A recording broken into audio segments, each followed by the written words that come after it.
വാങ്ങിയ സാധനങ്ങളുടെ പണം ചോദിച്ചതിന് കട ഉടമയായ വയോധിക ദമ്പതികളെയും ശാരീരിക വെല്ലുവിളിയുള്ള കുട്ടിയെയും വീട് കയറി മർദ്ദിച്ചതായി പരാതി. 70-കാരനായ ഷറഫുദ്ദീനെ പ്രതി സുമേഷ് മർദ്ദിക്കുന്ന ദൃശ്യങ്ങൾ പുറത്ത്. അടൂർ പന്നിഴിയിലാണ് വയോധിക ദമ്പതികൾക്കും കുടുംബത്തിനും നേരെ യുവാവിന്റെ പരാക്രമം. വീടിനോട് ചേർന്ന ഷറഫുദ്ദീൻ നടത്തുന്ന പലചരക്ക് കടയിൽ നിന്ന് പ്രതി സുമേഷ് വിവിധ തവണയായി 3000 രൂപയുടെ സാധനങ്ങൾ കടം വാങ്ങിയിരുന്നു. പണം തിരികെ നൽകാൻ ആവശ്യപ്പെട്ടതോടെ സുമേഷ് വീട്ടിൽ കയറി മർദ്ദിക്കുകയായിരുന്നെന്നാണ് പരാതി. പിന്നെ ഒത്തിരി ചീത്തയങ്ങ് പറഞ്ഞു. ഞാൻ അനങ്ങാതെ കിടക്കുക.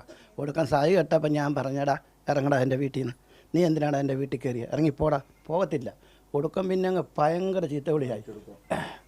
എന്നെ അവനെ അടിക്കുക, എൻ്റെ ചുടുകട്ട എടുത്തതിൻ്റെ ഇവിടെ ഇങ്ങനെ എറിയുകയൊക്കെ ചെയ്തു. അവൻ ചെയ്തെന്ന് ചോദിച്ചാൽ അവനെ എന്തിനടി എന്ത് പാടി വെച്ചിട്ട് ഇവിടെ നൈറ്റ് വലിച്ചു കയറി കട്ടയം കൊണ്ട് ഇടിച്ച് ഇവിടെ ഇങ്ങനെ എന്തിനാന്ന് ചോദിച്ചോണ്ട് നിന്നെ ചീത്തയൊക്കെ വിളിച്ച് കുഞ്ഞിനെ അടിച്ച് കുഞ്ഞെ ഇടയ്ക്ക് കയറി വന്നു വയ്യാത്ത കുഞ്ഞിനെ. പ്രദേശത്ത് ലഹരി മാഫിയ സംഘങ്ങളുടെ അഴിഞ്ഞാട്ടമുണ്ടെന്ന വാർഡ് കൗൺസിലർ സനൽകുമാർ. എന്ന് വെച്ചാൽ ഇവരെല്ലാം കഞ്ചാവിനും MDMA-ക്കും മദ്യത്തിനും അടിമകളാണ്. ഇവിടെ അടുത്ത് തന്നെ അതിൻ്റെ കച്ചവടമുണ്ട്. ഒളിവിൽ പോയ പ്രതി സുമേഷിനായുള്ള അന്വേഷണം അടൂർ പോലീസ് ഊർജിതമാക്കി. കൈരളി ന്യൂസ്, പത്തനംതിട്ട.